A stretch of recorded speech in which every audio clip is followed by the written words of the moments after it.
Welcome, friends of the Greasy Shop Rag. Today we're going to take a look at a Husqvarna 550 XP Mark II chainsaw. This is a follow-up video of a video I did a couple weeks ago where this 550 had a crank bearing failure. We're going to talk about that failure a little bit, and we're going to talk about the whole warranty claim process with Husqvarna. Now, I want to start out by saying, everything you're going to hear is just my experience. I don't represent Husqvarna in any way.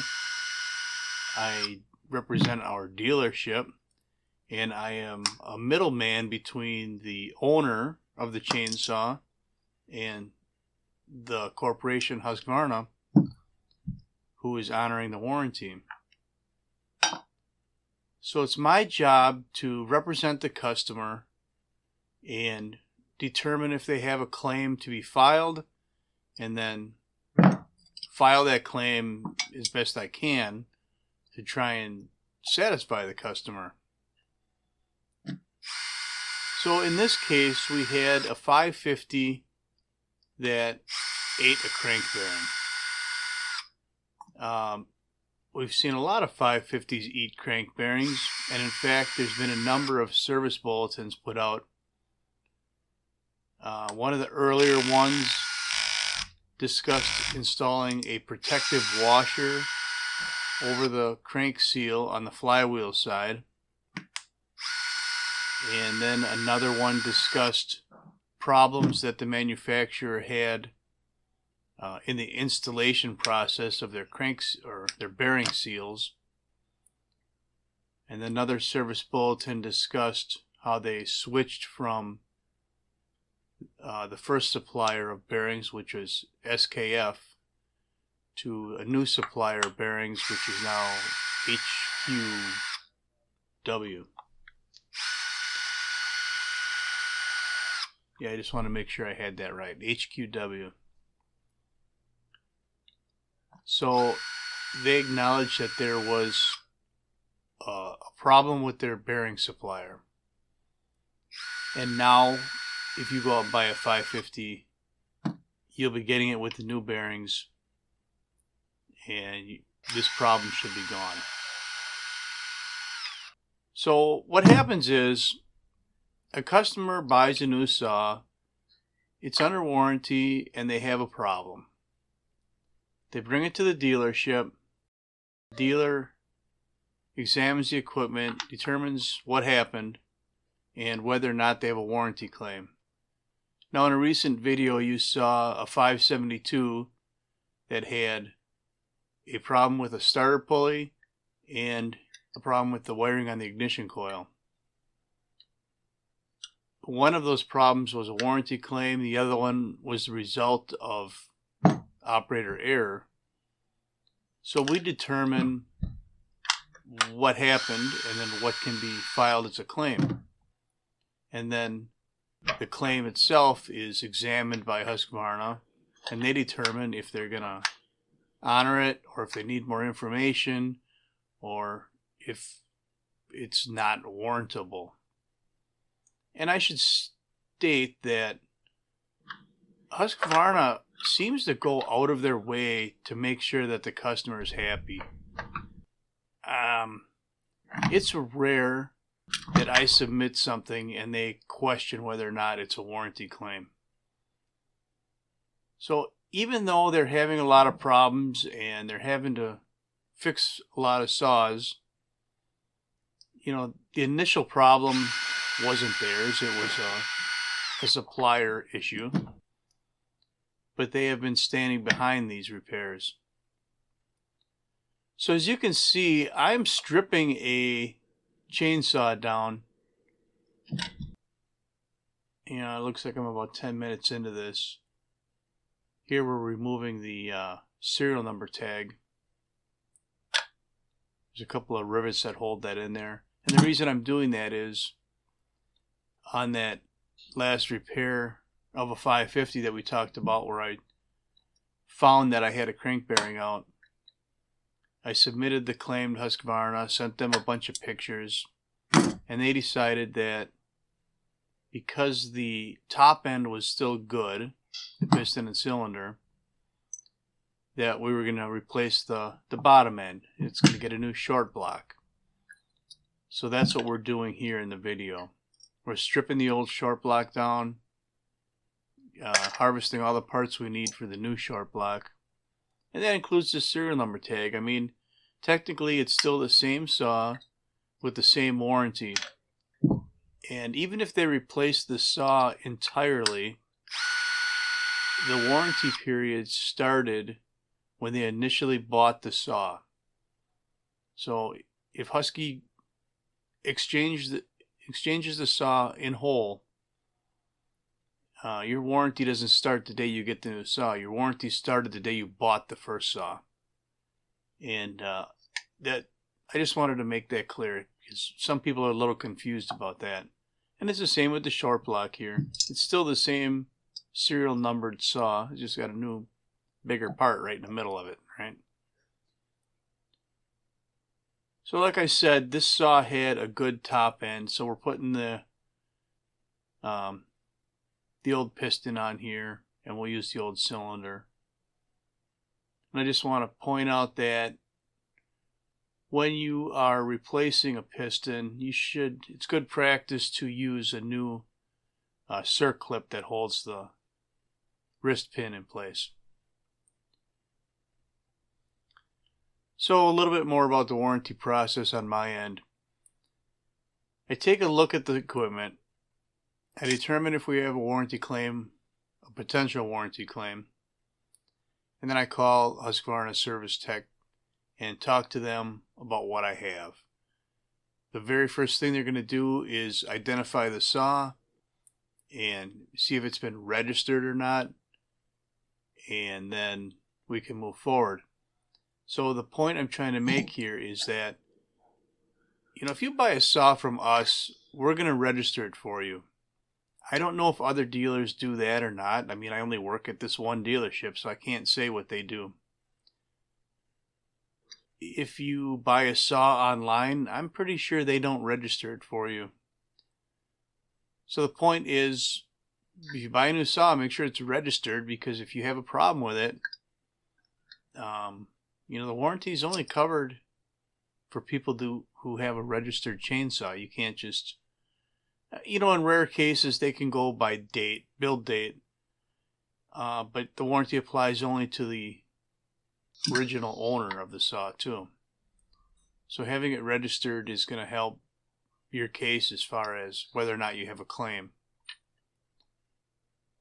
So we'll take a look at if the saw has been registered, and if it was registered properly with, maybe you bought 3 cans of premixed fuel and you're supposed to have a 5-year warranty rather than a standard 2-year warranty, then that'll be all in the original registration process and show in their records that you have the 2 or 5-year warranty.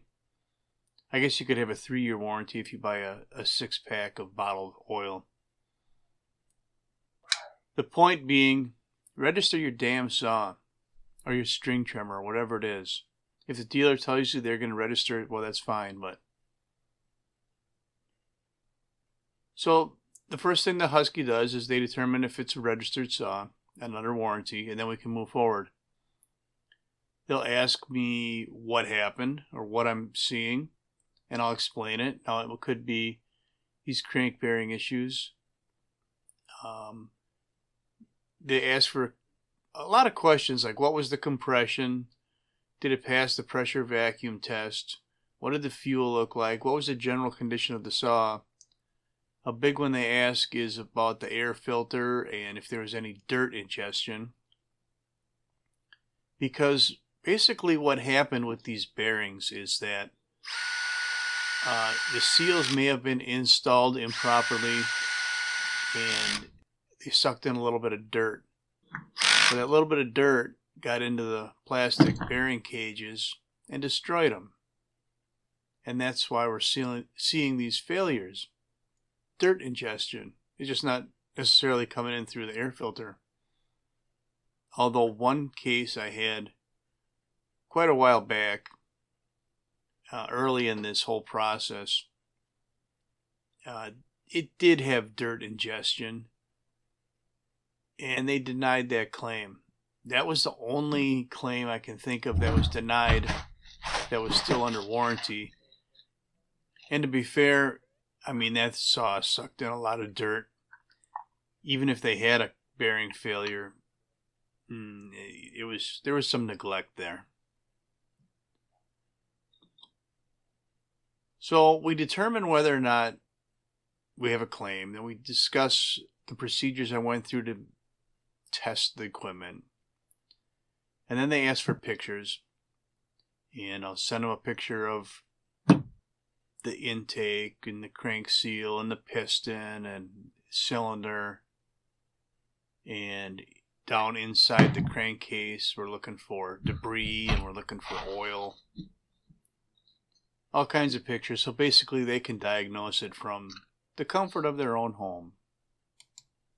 And I say that because I think a lot of these techs are still working from home since COVID. So after they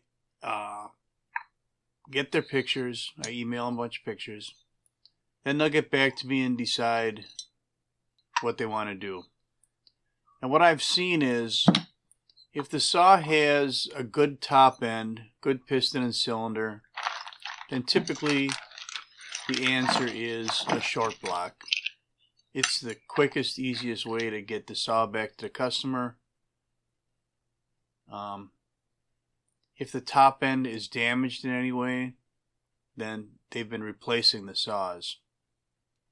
So they've been really good about the warranty claim process and not screwing people.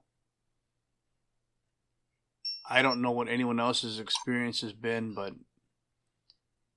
you know, you got to wait a week or two to maybe even 3 sometimes to get the saw replaced or repaired. But they've been honoring the warranty and not leaving people hanging. That's been my experience. So where are we here? We have swapped a bunch of parts onto the new short block. We got the top end on there, and we're pressure testing our new top end. You saw that the base gasket is a new style. It's not just a paper gasket. It was a metal gasket with a rubber piece of trim on it, I guess. I'm not sure how to explain it. And it had 2 pins to locate it, so it can only go on one way. We had these 2, I don't know if they're plastic or ceramic or whatever these plugs were underneath the front of the muffler. Kind of keep the heat off of the crankcase a little bit. Here is our spark arrestor screen, and it's full of bearing cage. So we're just going to heat it up and get this stuff soft and then blow it out of there with compressed air.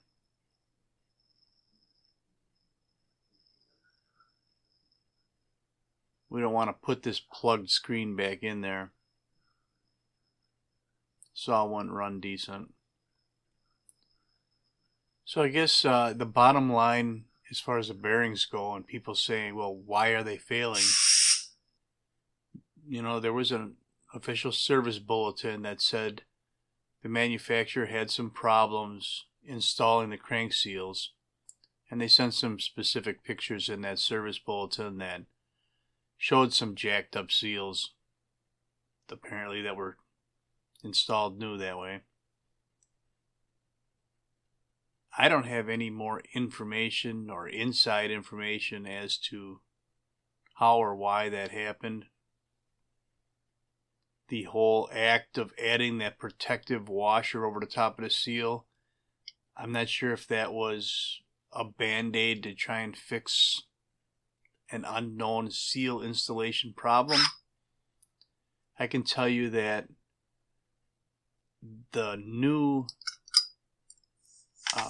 HQW, I don't know why I can't remember that, HQW bearings They don't need that protective washer now, so we're not reinstalling that. And I haven't seen any of these new HQW installed bearings fail yet. So that's a good thing, right? Okay, where are we at? We have installed the fuel tank. We're hooking our throttle cable into the holder on the intake manifold. Nothing wrong with that old spark plug. You can see that I'm flashing the time up on the screen here. So this kind of work, you know, we get paid a flat rate for the job, and this job is replacing a short block. In this case, Husqvarna allows the dealer 2.5 hours. Well, you're going to see the time when we get to the end of this video, and you're going to think, well, them guys are really making out, you know. And first of all, I should point out that I don't know how accurate the actual time is I'm flashing on there. You see a lot of cuts in this video, and I mean, I got to go answer the phone, or I get called up to the front showroom to sell another chainsaw, or I got to go out and load some bark mulch, or whatever the deal is. I'm not just standing at the bench doing this short block without interruption. So the time might be a little skewed. I mean, it's close. But when we get to the end, it's going to appear as though I got it done in a short amount of time. But that time that they allot, the 2.5 hours that they allot for this job, also includes the whole last video that I did, where I inspected it, tore it down, determined what the problem was. I spent time on the phone with Husqvarna Tech. I spent time taking pictures. There's paperwork involved.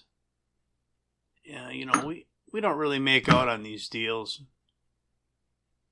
So, it's flat rate. You got to just try and be as efficient as you can without making any mistakes or having to backtrack.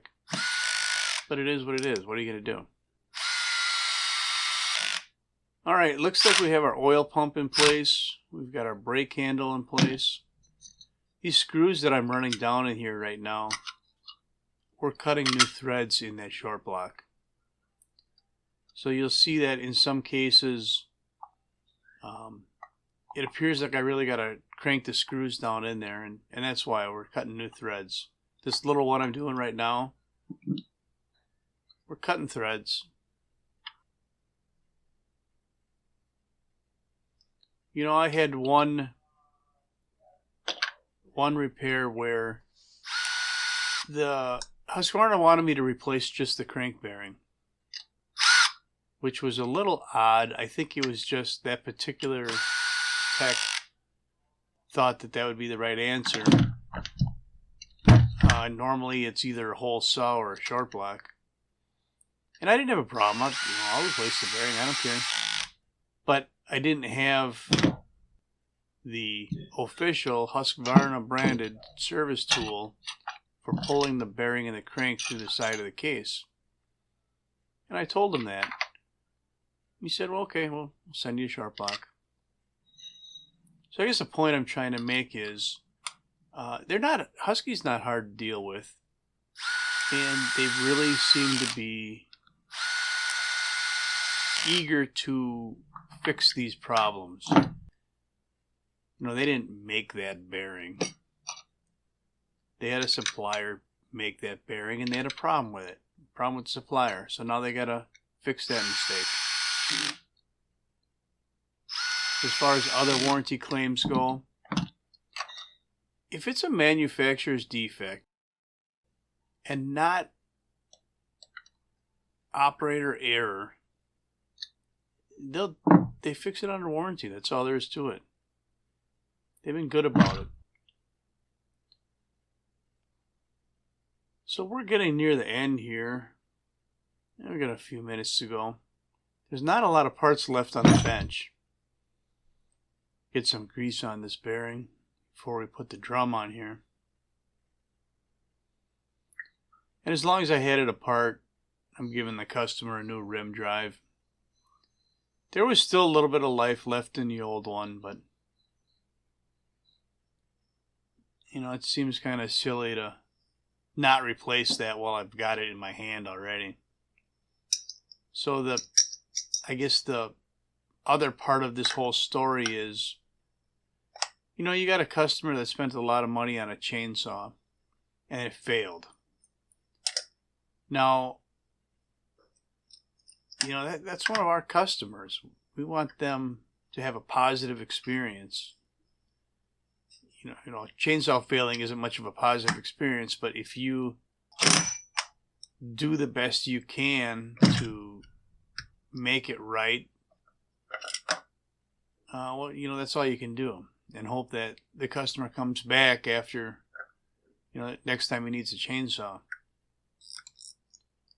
So we had an orange fuel filter on here. We're going to put the proper blue fuel filter on here. Then put some fuel in it.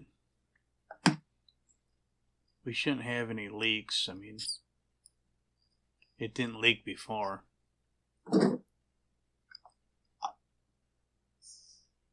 But guess what? If you don't put all the parts together, it might leak. Trying to prime it up here, and it's not really going so well. Right. You see the big wet spot on the bench. Somewhere in that video where I was speeding through the process, I didn't show you that. I didn't put the line back on, or maybe I took the carb back off. I don't remember. So that's all I'm going to have for you on a Husqvarna 550 XP Mark II that needed a new short block. Thanks for watching. Later.